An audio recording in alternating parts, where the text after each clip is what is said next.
আচ্ছা, ক্লাস 12 এর এইচএস পরীক্ষার জন্য কিছু গুরুত্বপূর্ণ প্রশ্ন নিয়ে আসা হয়েছে হ্যালোঅ্যালকিনস আর হ্যালোএরিনস থেকে।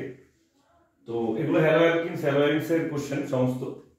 তো দেখো, সবার প্রথমে এই যে স্ট্রাকচারটা আছে, এই স্ট্রাকচারের OH এখানেও একটা আছে, OH এখানেও একটা আছে, তার সঙ্গে বিক্রিয়া হচ্ছে HCl এর হিটের উপস্থিতিতে।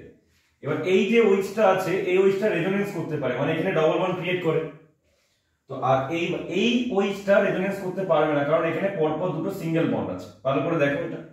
সো কি হবে, HCl দিলে জাস্ট কি হবে, বেনজিন থাকবে, এই জায়গাটা OH ও থাকবে, আর এই জায়গাটা CH2Cl হয়ে যাবে, কারণ এই OH-টা যেহেতু রেজোনেন্সে নেই, ওটা বেরিয়ে যাবে, ওটা ওখান থেকে বেরিয়ে যাবে। ঠিক। দ্বিতীয় কথা হচ্ছে কি এটা হচ্ছে গিয়ে মার্কোনিকফ রুল।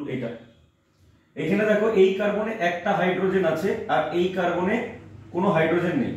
দেখো এখানে একটা, দুটো, তিনটে, চারটে।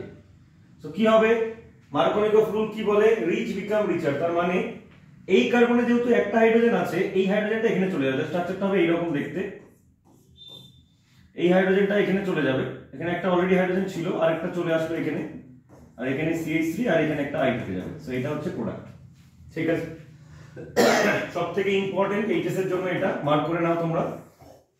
খুব ইম্পর্টেন্ট একটা কোশ্চেন, এটা খুবই ইম্পর্টেন্ট কোশ্চেন।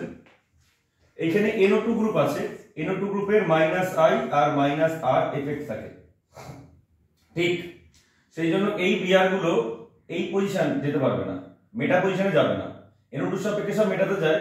তো কি করবে, এখানে ডবল বন্ডের পরের যে কার্বনটা আছে, মানে হচ্ছে ডবল বন্ডের পরের যে কার্বন হচ্ছে গিয়ে, সেটা হচ্ছে গিয়ে আমাদের CH2 কার্বন, সেখানে আমাদের বন্ড চলে যাবে।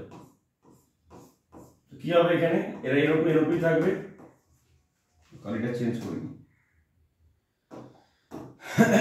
তো কি হবে, এই জায়গাটা জাস্ট CH2, আর এখানে CH3, আর এই জায়গাটা Br চলে আসবে। এটা হচ্ছে গিয়ে প্রোডাক্ট, আর এই জায়গাটা NO2 থাকবে, এই জায়গাটা। ওকে, আর যা যা আছে বেনজিন যা ছিল তাই থাকবে, বেনজিন থাকবে। ওকে, তারপরে হচ্ছে গিয়ে এটা একটা টার্ড বিউটাইল ব্রোমাইড, তার মধ্যে KOH আছে in presence of ethanol. Ethanol মানে হচ্ছে এলিমিনেশন হবে, অ্যালকোহলীয় KOH আছে। আর এলিমিনেশন প্রোডাক্টে কি হবে, এখান থেকে দেখো ব্যাপারটা বুঝে নাও। CH3 আছে,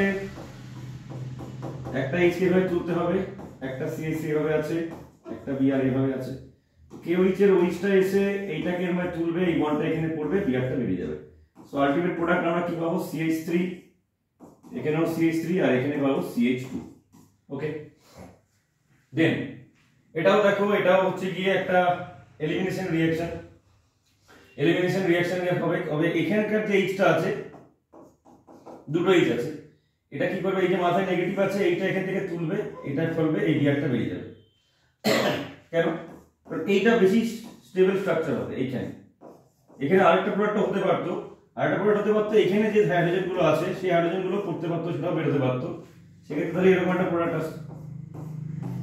ব্যাপারটা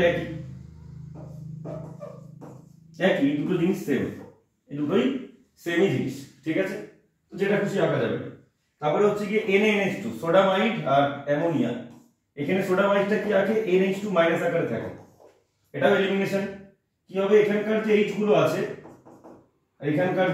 আছে, এই H গুলো এখানে পড়বে, এইভাবে Br গুলো বেরিয়ে যাবে। তাহলে এই জায়গাগুলো দুটো ডবল বন্ড আসবে, এই দুটো হবে স্ট্রাকচার। ঠিক, তারপরে হচ্ছে গিয়ে এইখানে ক্লোরিন আছে H নিউ সাপেক্ষে, সানলাইট, কিচ্ছু হবে না, সেম প্রোডাক্ট থাকবে, জাস্ট একটা হাইড্রোজেন, এখানে যে হাইড্রোজেন গুলো আছে একটা রিপ্লেস করে এখানে চলে যাবে। আর এটা আছে SH, এই SH-টার যে নেগেটিভ পার্টটা আছে, এটা এখানে রিপ্লেস করে যাবে, জাস্ট এটা হবে Br CH2 SH। খুব ইম্পর্টেন্ট কোশ্চেন, এগুলো সবাই মার্ক করে নিও, এবং এইচএস এর জন্য গুড লাক।